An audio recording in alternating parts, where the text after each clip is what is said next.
आज है अक्टूबर की 5 तारीख। अक्टूबर का जो मंथ होता है गुलाब के लिए बहुत ही ख़ास होता है, क्योंकि गुलाब ऐसा पौधा है जिस पर अगर सही समय पर सही काम कर लेते हैं तो आपको सर्दियों भर ढेर सारे फूल मिलते हैं। तो कौन कौन से काम हैं जो अक्टूबर के मंथ में कर लेना है, यही आज का टॉपिक है। जैसे कि इसकी root pruning, root treatment, hard pruning और सॉफ्ट प्रूनिंग, ये सभी काम हैं जो आपको अक्टूबर में कर लेने हैं। तो आज का मेरा टॉपिक आपकी रूट प्रूनिंग। अगर आप नया पौधा ला रहे हैं तब भी इसी ढंग से लगाना है, और अगर आपके पास पुराना पौधा है तब इसी ढंग से आप उसकी रूट प्रूनिंग करेंगे। साथ ही साथ कुछ मैं ऐसी टिप्स बताऊंगी, कुछ ऐसी चीज़ें बताऊंगी जिनका आप रूट प्रूनिंग के समय प्रयोग करेंगे तो आपका सर्दियों भर फ्लावरिंग से भरा रहेगा पौधा। तो चलिए शुरू करते हैं। हेलो एवरीवन, वेलकम टू मेहास। अगर आपके गार्डन में गुलाब का पौधा ना ही कोई फ्लावरिंग कर रहा है और ना ही उसमें नई ग्रोथ हो रही है तो उसकी तुरंत आप रीपॉटिंग कर दें, रूट प्रूनिंग कर दें, क्योंकि अंदर गमले के अंदर स्पेस नहीं बचा होता है कि जिससे इसकी रूट डेवलप हो सके। इसीलिए इस पर किसी तरह की कोई ग्रोथ नहीं होती।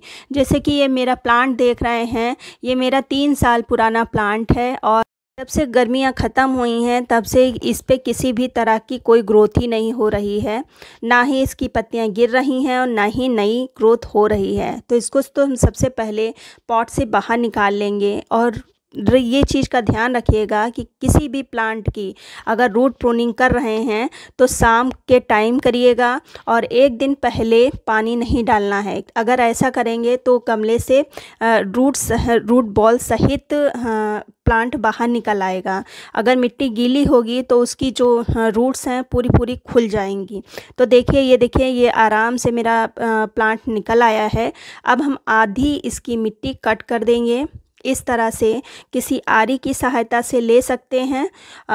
और ये मेरा प्लांट मिनिएचर वैरायटी का है, तो इस प्लांट की जो रूट होती हैं बहुत ही महीन महीन होती हैं, जो कि आपको नहीं दिख रही होंगी।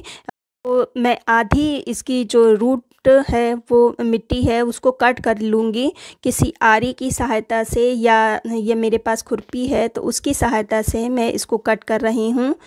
तो इस तरह से कर लेना है और बचा के करिएगा कि प्लांट की जो रूट बॉल है वो नहीं खुलनी चाहिए, क्योंकि अगर पूरी रूट खुल जाती है, मिट्टी अलग हो जाती है तो प्लांट के शॉक में जाने का खतरा रहता है। तो इस तरह से करना है। देखिए, ये मैंने कर लिया है। अब ऊपर से भी थोड़ी सी मिट्टी हटाना है, चारों तरफ की भी मिट्टी थोड़ी थोड़ी हटा देना है। ऊपर से भी मैंने मिट्टी हटाई है, जो ऊपरी परत होती है प्लांट की सॉइल की, उसको भी मैंने हटाया है। अब इसको हम किनारे रख देंगे और आप चाहें तो ये जो मिट्टी निकली है इसका यूज़ दोबारा आप कर सकते हैं।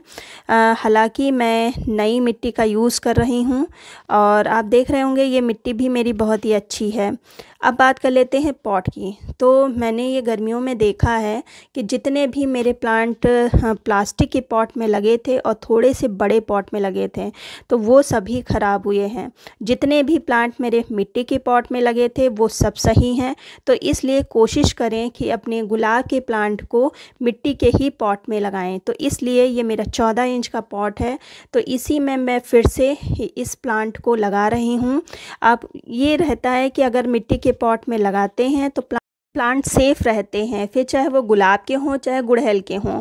तो मैंने गुलाब और गुड़हल जो थोड़े से सेंसिटिव होते हैं प्लांट, तो उनको मैंने मिट्टी ही के पॉट में लगा रखा है। तो इस तरह से मैंने नीचे एक दियाली डाल दी है जो इसका ड्रेनेज होल था उस पर, और जो नीचे है ये मैंने कोकोपीट का यूज़ किया है। अगर आपके पास कोकोपीट नहीं है तो धान की भूसी यूज़ कर सकते हैं। धान की भूसी सबसे बेस्ट सोर्स है, लेकिन मेरे पास धान की भूसी नहीं है तो इसलिए मैं कोकोपीट का यूज़ कर रही हूँ। अब मिट्टी के बारे में बात कर लेते हैं। तो ये देखिए, ये मिट्टी भी मेरी बहुत ही अच्छी है। और मैंने पिछले साल धान की भूसी मिक्स करी थी जो कि अभी भी डिकम्पोस्ट नहीं हुई है।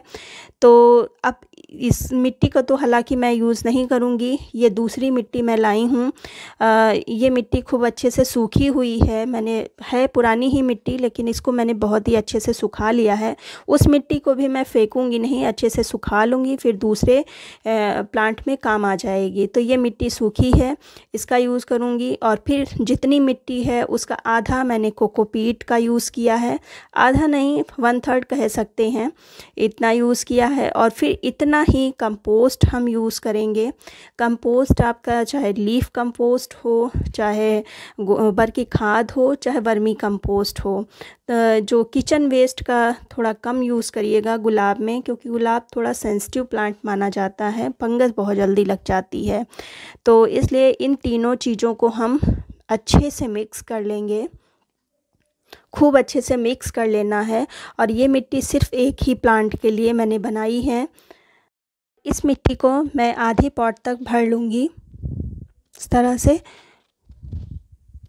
और देखिए ये आधा, अब हम अपना प्लांट रख देंगे और ऊपर से मिट्टी कवर कर देंगे। अभी देख रहे होंगे मैंने सिर्फ 3 चीज़ों का यूज़ किया है, मिट्टी, कोकोपीट और कंपोस्ट। इसके बाद जब लगाने के बाद दो चीज़ों का और यूज़ करूँगी, जिससे प्लांट शॉक में भी नहीं जाएगा और रूट का जो सिस्टम है बहुत ही अच्छे से काम करेगा। और एक जो ज़रूरी चीज़ है, आप देख रहे हैं ये मेरा मिनिएचर वैरायटी का प्लांट है और ये प्लांट नीचे से झाड़ जैसा ग्रो होता है। तो नीचे की जितनी भी पतली पतली सी ब्रांचेस हैं उन सबको कट कर देना है, मोटी ब्रांचेस को रखना है, जिससे कि प्लांट ऊपर की ओर बढ़े। साथ ही साथ पतली ब्रांचेस पर कलियां भी नहीं आती, फ्लावरिंग भी नहीं होती। मोटी ही ब्रांचेस पर कलियां भी बनती हैं और कलियां बनती हैं तो फ्लावरिंग भी होती है। तो ये चीज़ आप कर लें अगर मिनिएचर वैरायटी का प्लांट है तो।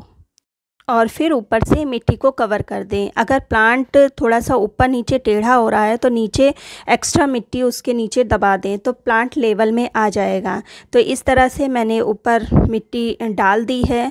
अब चूँकि मैंने रूट को कट किया है तो प्लांट शॉक में ना जाए, में एक चीज़ मिक्स करके हम डालेंगे। उसके पहले जो रूट कट करी है वो अच्छे से ग्रोथ करे, बहुत ही जल्दी फास्ट ग्रोथ हो, तो उसके लिए हम डालेंगे ये एक चीज़, ये है ह्यूमिक एसिड। ह्यूमिक एसिड रोज़ के प्लांट के लिए बहुत ही इफ़ेक्टिव है। तो देख रहे हैं एक 14 इंच के पॉट में लगा हुआ प्लांट है, 3 साल पुराना है। तो सिर्फ मैंने 1 चम्मच लिया है और इसको डायरेक्ट आप इसकी रूट में ही डालना है। ऑर्गेनिक चीज़ है, कोई केमिकल नहीं है। तो इसका हम यूज़ करेंगे इस तरह से। और फिर इसके बाद डालने के बाद जब भी आप पानी डालेंगे, रूट प्रूनिंग के बाद जो पानी हम डालते हैं तो उसमें हम एक चीज़ मिक्स करेंगे। तो ये देखिए जितना पानी की नीड है बस उतना ही पानी हमने लिया है, एक्स्ट्रा पानी नहीं लिया है। तो उसमें मैंने डाला है, ये है एप्सम साल्ट। एप्सम साल्ट बहुत ही अच्छा काम करता है रोज़ के प्लांट पर। जो रूट जब कट हो जाती है तो प्लांट अक्सर शॉक में चला जाता है, तो इसके प्रयोग से प्लांट शॉक में नहीं जाता है, अच्छे से ग्रो करता रहता है। वैसे तो प्लांट पर स्प्रे भी किया जाता है, लेकिन इस समय मैं रूट ट्रीटमेंट कर रही हूँ, रूट प्रूनिंग कर रही हूँ, तो सीधे मैं इसको रूट में ही डालूँगी। तो ह्यूमिक एसिड मैंने पहले ही डाल दिया था, अब हम एप्सम साल्ट मिला हुआ पानी इस पर डालेंगे। और ये शाम का टाइम है, 1-2 दिन तक इसको थोड़ा सा शेड में रखेंगे क्योंकि इस समय धूप निकल रही है। फिर इसके 10 दिन के बाद हम इसके ऊपर की प्रूनिंग करेंगे। हार्ड प्रूनिंग हम करेंगे। अक्टूबर का मंथ है, इस मंथ में हम हार्ड प्रूनिंग कर सकते हैं। तो नई ग्रोथ निकलेगी और जो नई ग्रोथ निकलेगी उसमें ढेर सारी फ्लावरिंग होगी। तो ये काम आप तुरंत कर लें तो अच्छा है। कम से कम 15 अक्टूबर तक तो कर ही लें, तभी आपको सर्दियों में ढेर सारी फ्लावरिंग मिलेगी। तो ये सब प्लांट्स आप देख रहे हैं, इनकी भी मुझे रूट प्रूनिंग करनी है, तो किसी दिन मैं इन पे भी कर लूँगी और आप भी कर लें।